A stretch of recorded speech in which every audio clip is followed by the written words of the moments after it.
Nuklir, senjata paling dahsyat yang dibuat oleh manusia hingga saat ini.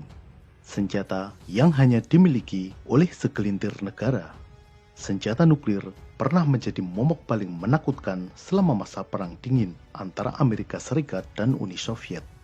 Pada masa Perang Dingin, Amerika diperkirakan telah membuat 70.000 senjata nuklir dan sebanyak 31.000 dalam keadaan siap pakai, siap diluncurkan.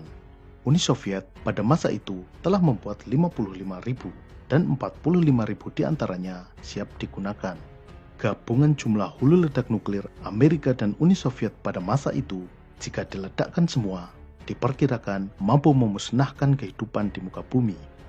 Saat ini, sebagian besar senjata nuklir tersebut sudah dilucuti. Amerika dan Rusia masing-masing tinggal memiliki 1.600 hulu ledak nuklir yang siap diluncurkan dan stok sekitar 6.000-an. Mengapa bom nuklir memiliki kekuatan yang sedemikian dahsyat?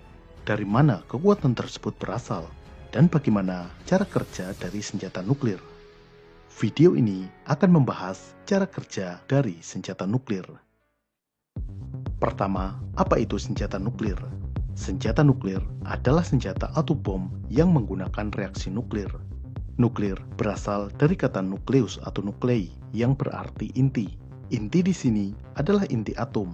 Reaksi nuklir adalah proses pemecahan atau penggabungan inti atom. Pemecahan inti atom disebut sebagai reaksi fisi, sementara penggabungan dinamakan reaksi fusi. Inti atom terdiri dari proton juga neutron. Proton bermuatan positif, sedangkan neutron tidak bermuatan atau netral. Inti atom ini dikelilingi oleh elektron yang bermuatan negatif. Jumlah proton di dalam inti atom menentukan atom tersebut sebagai atom dari unsur apa. Sebagai contoh, atom hidrogen memiliki 1 proton dan 1 elektron. Atom karbon memiliki 6 proton. Atom besi terdiri dari 26 proton. Atom uranium di dalam inti atom memiliki 92 proton. Di dalam inti atom juga terdapat neutron yang tidak bermuatan. Unsur yang sama bisa memiliki perbedaan jumlah neutron. Sebagai contoh, atom hidrogen. Yang paling umum, inti atom hidrogen tidak memiliki neutron. Tetapi, ada sebagian kecil atom hidrogen yang memiliki 1 neutron dan ada juga yang memiliki 2 neutron. Unsur yang sama namun dengan jumlah neutron yang berbeda disebut isotop. Karena massa atom ditentukan oleh jumlah proton dan neutron, maka sering disebut definisi isotop adalah atom-atom dengan nomor atom sama namun nomor massanya berbeda. Sampai di sini mudah-mudahan paham. Ini sudah ada di dalam pelajaran SMA. Jika tidak paham, makanya belajar. Pelajaran fisika dan kimia di SMA adalah modal awal untuk membuat senjata nuklir. Meskipun ilmu yang didapat di SMA mungkin baru 0,1% dari ilmu yang dibutuhkan untuk membangun senjata nuklir. Kita lanjutkan. Tadi dikatakan bahwa inti atom tersusun atas proton dan neutron. Proton bermuatan positif dan neutron netral. Bagaimana sebuah inti atom bisa tersusun atas beberapa proton? Bukankah sesama muatan positif akan tolak-menolak? Mengapa beberapa proton bisa menyatu di dalam inti atom? Ini karena inti atom tersebut diikat oleh suatu kekuatan yang disebut sebagai strong nuclear force atau gaya nuklir kuat. Strong nuclear force adalah salah satu dari 4 kekuatan fundamental yang memungkinkan alam semesta terbentuk. 4 kekuatan fundamental tersebut adalah strong nuclear force, weak nuclear force, elektromagnetik, dan gravitasi. Di antara keempatnya, strong nuclear force adalah yang paling kuat. Dengan memecah atau menggabungkan inti atom, maka terjadi perubahan pada strong nuclear force ini. Kekuatan yang tadinya mengikat inti atom dilepaskan keluar menjadi energi yang sangat besar. Dalam reaksi nuklir ini, terdapat konversi massa menjadi energi. Massa adalah bentuk lain dari energi. Jumlah energi yang dihasilkan oleh konversi dari massa ini ditulis dalam persamaan Einstein yang sangat terkenal, E sama dengan mc². Bom atom yang dijatuhkan di Hiroshima meskipun berat totalnya 4,5 ton dan berat bahan nuklir di dalamnya 25 kg, namun massa yang dikonversi menjadi energi sebenarnya hanya 700 mg atau 0,7 gram, lebih kecil daripada berat sebuah cincin. Namun, kekuatan dari konversi massa menjadi energi tersebut mampu meluluh lantakkan satu kota. Lalu, bagaimana kita bisa membuat sebuah reaksi nuklir? Pada dasarnya, semua unsur bisa dipecah atau digabungkan menjadi unsur lain, namun membutuhkan energi yang sangat besar yang tidak dimiliki oleh manusia. Dengan energi yang sangat besar, bisa saja merubah suatu unsur menjadi unsur lain dengan jumlah proton lebih banyak, misalnya menjadi emas. Namun, hingga saat ini baru satu yang mampu melakukannya, Tuhan. Unsur emas terbentuk di alam semesta dalam ledakan dahsyat hasil tabrakan dua bintang neutron. Untuk membuat senjata nuklir, tantangannya adalah bagaimana manusia bisa membelah inti atom. Untuk itu, perlu dicari material yang paling mudah dan paling memungkinkan untuk terjadinya reaksi nuklir. Material tersebut adalah material yang susunan inti atomnya tidak stabil. Material ini disebut sebagai material fisil, dan material yang sesuai adalah uranium. Uranium adalah unsur dengan jumlah proton 92. Uranium memiliki beberapa isotop, yaitu uranium-232 hingga uranium-238, yakni dengan jumlah neutron dari 140 hingga 146. Di antara isotop tersebut, yang sesuai untuk senjata nuklir adalah uranium-235. Uranium-235 jika ditembak dengan satu neutron, maka akan menjadi uranium-236.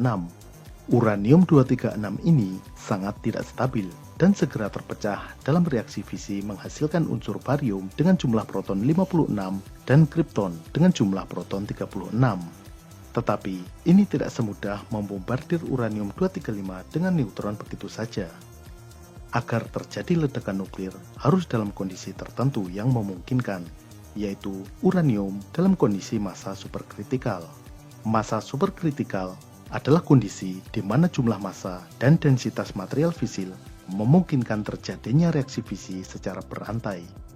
Untuk lebih jelasnya, mari kita lihat bagaimana cara kerja dari bom atom. Bom atom tipe pertama adalah bom tipe tembak atau gun type. Senjata nuklir jenis ini relatif sederhana dan lebih mudah dibuat dibandingkan jenis lainnya. Salah satu contohnya adalah bom atom Little Boy yang dijatuhkan ke Hiroshima. Dalam bom atom tipe tembak, pada prinsipnya material uranium ditembakkan hingga bertumbukan dengan uranium lainnya. Berikut ini cara kerjanya. Pada senjata ini, bahan nuklir yaitu uranium-235 dibagi dua. Keduanya dalam keadaan massa subkritikal, sehingga tidak memungkinkan terjadinya reaksi nuklir. Agar memungkinkan terjadi reaksi nuklir, kedua bagian ini harus disatukan dengan sangat cepat, sehingga tercapai massa superkritikal. Caranya adalah ditembakkan. Untuk itu, kedua bagian ini ditempatkan di dalam laras baja, yang mirip dengan laras meriam atau artileri. Salah satu bagian berada tetap di satu ujung. Satu bagian lainnya di ujung satunya, dengan bahan peledak konvensional di belakangnya. Untuk memicunya, bahan peledak ini diledakkan. Ledakan dari bahan peledak mendorong silinder uranium melalui laras dengan kecepatan sangat tinggi. Tumbukan kedua bagian ini menyatukan kedua bagian sehingga massanya menjadi massa superkritikal, yaitu massa minimal yang dibutuhkan untuk terjadinya reaksi berantai nuklir. Kekuatan kinetik dari tumbukan kecepatan ini meningkatkan density dari uranium sehingga keadaannya menjadi massa superkritikal. Dalam kondisi massa superkritikal ini, saatnya menembakkan neutron ke inti atom uranium. Neutron berasal dari neutron inisiator, yaitu berupa material polonium dan berilium. Neutron inisiator ini melepaskan neutron dengan dipicu oleh tekanan hasil tumbukan. Dalam keadaan ini, ketika neutron menghantam inti atom, terjadi reaksi fisi atau pemecahan inti atom. Neutron bersatu dengan inti atom uranium-235 dan menjadikannya uranium-236. Uranium-236 yang sangat tidak stabil segera pecah dan terjadi reaksi fisi. Reaksi fisi ini menghasilkan dua atom baru, yaitu barium dan kripton. Pemecahan satu inti atom selain mengeluarkan energi, juga melepaskan 3 neutron. neutron-neutron tersebut kemudian menghantam inti atom lainnya dan terjadi reaksi fisi yang serupa. Terjadilah reaksi berantai secara eksponensial, semakin banyak dan berlipat ganda. Reaksi ini terus terjadi selama masih dalam masa superkritikal. Reaksi nuklir berantai ini menghasilkan ledakan nuklir. Bom atom Little Boy memiliki kekuatan setara dengan 15.000 ton TNT.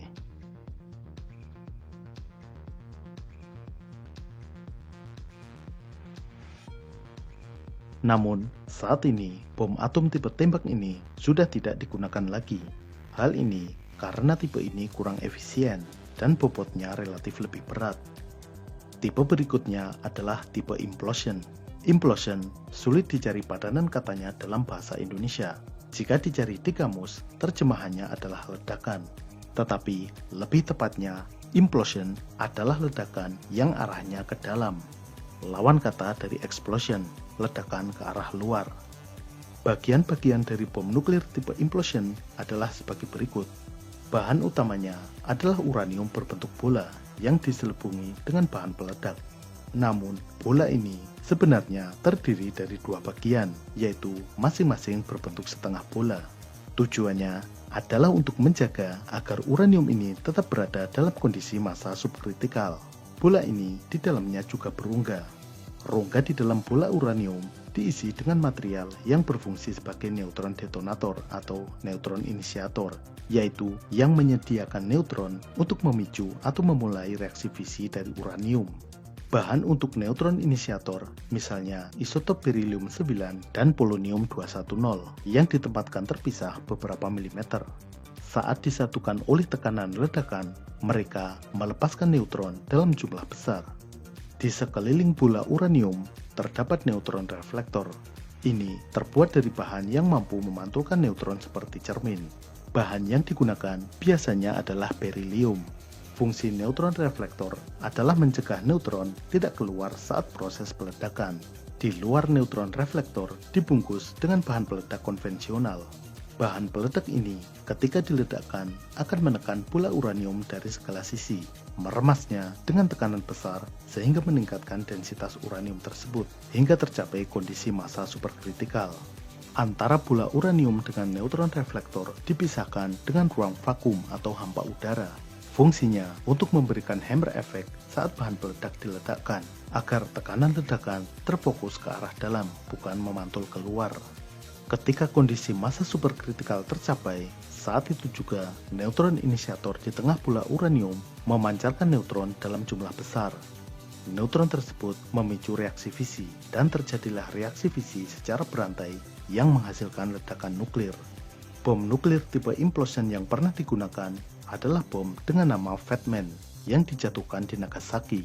Bom nuklir ini menggunakan bahan plutonium.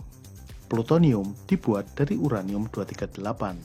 Uranium-238 dibombardir dengan radiasi neutron. Inti atom uranium-238 menyerap neutron dan menjadi uranium-239. Uranium-239 ini kemudian mengalami peluruhan dan berubah menjadi unsur neptunium, kemudian menjadi plutonium-239. Senjata nuklir yang ada saat ini adalah senjata nuklir yang kekuatannya berasal dari reaksi fusi. Reaksi fusi atau penggabungan inti atom yang terjadi pada senjata nuklir modern adalah penggabungan deuterium dan tritium, menghasilkan atom helium. Deuterium dan tritium adalah isotop hidrogen dengan kelebihan masing-masing 1 neutron dan 2 neutron. Karena itu, bom nuklir ini sering disebut sebagai bom hidrogen. Reaksi fusi menghasilkan energi yang jauh lebih besar daripada reaksi fisi. Reaksi fusi penggabungan hidrogen menjadi helium sama dengan yang terjadi pada inti matahari. Di dalam matahari, reaksi nuklir ini bisa terjadi karena atom-atom hidrogen ditekan oleh gaya gravitasi yang sangat besar akibat massa matahari yang besarnya 330.000 kali lipat massa bumi.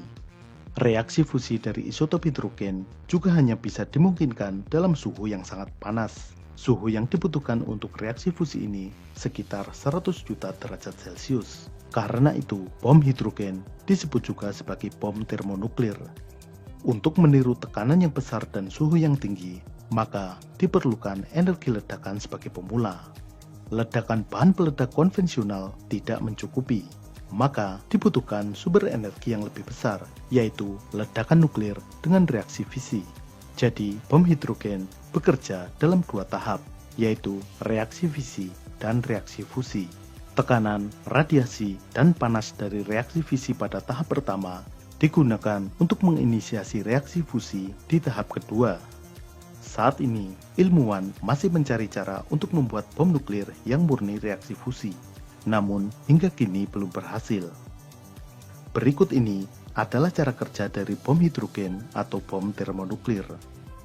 Hulu ledak bom termonuklir terdiri dari dua bagian. Bagian pertama adalah bom nuklir fisi dengan bahan bakar uranium. Bagian ini merupakan tipe implosion yang bagian-bagian dan cara kerjanya sudah dijelaskan di atas. Kita sebut bagian ini sebagai bola fisi. Kemudian di bagian kedua adalah bagian untuk reaksi fusi.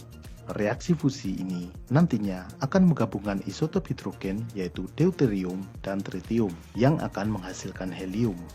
Hidrogen memiliki 3 isotop. Yang pertama adalah protium, di mana di dalam atomnya terdiri dari 1 proton dan 1 elektron. Ini adalah hidrogen yang umum terdapat di alam. Yang kedua adalah deuterium.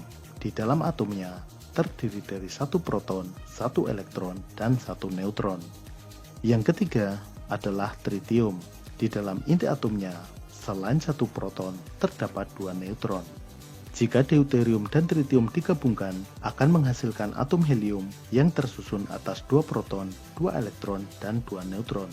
Yang menjadi masalah dalam pembuatan bom hidrogen adalah unsur tritiumnya.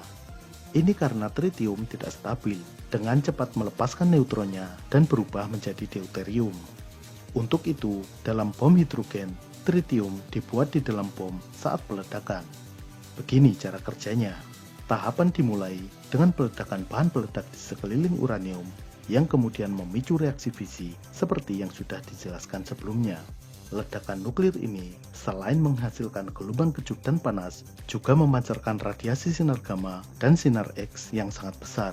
Selain tentunya juga memancarkan neutron. Hulu ledak ini dibungkus dengan lapisan berilium. Material berilium ini berfungsi sebagai cermin neutron yang mampu memantulkan neutron, juga radiasi yang dihasilkan oleh reaksi fisi. Di bagian kedua berbentuk silinder dengan casing dari uranium-235, kemudian diisi bahan bakar berupa lithium deuterida, dan inti atau core berbahan plutonium. Kita sebut bagian kedua ini sebagai silinder fusi. Ruang di antara bagian-bagian ini diisi dengan styrofoam. Panas dan radiasi dari reaksi fisi mengubah styrofoam menjadi plasma. Apa itu plasma? Plasma merupakan salah satu dari 4 keadaan material. Jika dulu di sekolah kalian diajari keadaan zat ada 3, yaitu padat, cair, dan gas, maka di atas gas adalah plasma. Kondisi plasma terjadi ketika suhu sangat tinggi. Dalam kondisi plasma, susunan elektron dalam atom terpisah dari inti dan menjadi ion bebas. Radiasi sinar gamma, sinar X, dan neutron yang dipantulkan oleh lapisan berilium difokuskan mengenai silinder fusi. Radiasi ini bergerak dengan kecepatan cahaya, sehingga radiasi ini mampu mencapai silinder fusi lebih cepat daripada gelombang kejut yang akan menghancurkan struktur bom. Radiasi sinar gamma, sinar X, dan neutron yang dihasilkan dari reaksi fisi mengenai casing uranium dan inti plutonium pada silinder fusi. Terjadi reaksi fisi pada casing uranium dan inti plutonium. Tekanan ledakan keduanya bersama-sama menekan lithium deuterida dari arah luar dan dalam. Lithium deuterida adalah senyawa yang terdiri dari lithium dan deuterium. Lithium deuterida menyerap neutron dan menghasilkan helium dan tritium. Tritium yang dihasilkan kemudian bergabung dengan deuterium dan terjadilah reaksi fusi. Reaksi fusi yang menghasilkan atom helium ini melepaskan energi yang sangat besar. Terjadilah ledakan nuklir akibat reaksi fusi. Seluruh proses yang terjadi di atas terjadi dalam waktu yang sangat singkat, yaitu 600 per miliar detik. Artinya, 1 detik dibagi 1 miliar, lalu dikalikan 600. Sebagai gambaran, satu kedipan mata membutuhkan waktu 300 milisecond atau sepertiga detik. Jadi, waktu yang dibutuhkan untuk mengedipkan mata 500.000 kali lipat lebih lama daripada tahapan ledakan bom termonuklir yang rumit tadi. Selain senjata nuklir di atas yang sudah ada jenis lain yang masih dikembangkan atau secara teori dimungkinkan bisa dibuat. Di antaranya adalah bom neutron. Bom ini adalah bom termonuklir dengan kekuatan ledakan yang diminimalisir, namun menghasilkan radiasi neutron yang sangat besar. Radiasi neutron tidak merusak bangunan fisik, namun merusak sel-sel organik. Secara teori, ketika diledakkan, maka infrastruktur masih akan utuh, namun manusianya akan mati. Karena dibutuhkan teknologi tinggi untuk membuatnya, hanya segelintir negara yang memiliki senjata nuklir. Saat ini, ada 6 negara yang memiliki senjata nuklir dan siap diluncurkan. Mereka adalah Amerika Serikat dengan 1.600 hulu ledak, Rusia juga dengan 1.600 hulu ledak, Inggris 120, dan Perancis 280. Tiongkok dan India tidak diketahui pasti berapa yang siap diluncurkan, namun mereka telah membuat hulu ledak nuklir masing-masing 290 dan 140 buah. Pakistan dan Korea Utara telah berhasil membuat dan menguji coba senjata nuklir, namun masih diragukan kemampuan mereka untuk meluncurkannya ke negara lain. Iran dicurigai terus mengembangkan senjata nuklir, dalam waktu dekat diperkirakan akan segera berhasil. Israel diduga kuat memiliki senjata nuklir dan wahana untuk meluncurkannya. Mereka juga dicurigai bertanggung jawab atas uji coba nuklir misterius di selatan Samudra Hindia. Kilatan cahaya ledakan itu terekam satelit Vela pada tahun 1979. Namun, hingga saat ini, terkait kepemilikan senjata nuklir, Israel tidak pernah mengakui, tetapi juga tidak membantah. Pada episode berikutnya, kita akan mempelajari bagaimana langkah-langkah untuk membuat senjata nuklir. Bisakah Indonesia membuat senjata nuklir? Sampai jumpa.